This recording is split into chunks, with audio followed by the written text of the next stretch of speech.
Hello मित्रांनो, तुमच्या मराठी दिग चॅनलवर स्वागत आहे। मी तुम्हाला मराठी दिग चॅनलवर रोज नवीन इंग्रजी शब्द शिकवणार। तर चला वेळ न घालवता आजच्या व्हिडिओमध्ये शिकूया इंग्रजी शब्द। करंटली। करंटलीचा मराठीत अर्थ सध्या, हल्ली किंवा वर्तमान काळी होत आहे। करंटलीला आपण वाक्यात प्रयोग करून बघूया।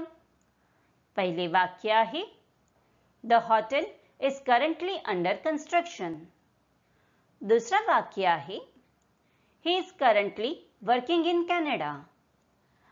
तिसरा वाक्य आहे The proposal is currently under consideration.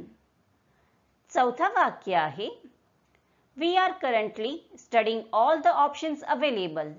Friends, व्हिडिओला लाईक, शेअर आणि कमेंट करायला विसरू नका आणि चॅनलला सबस्क्राइब करा।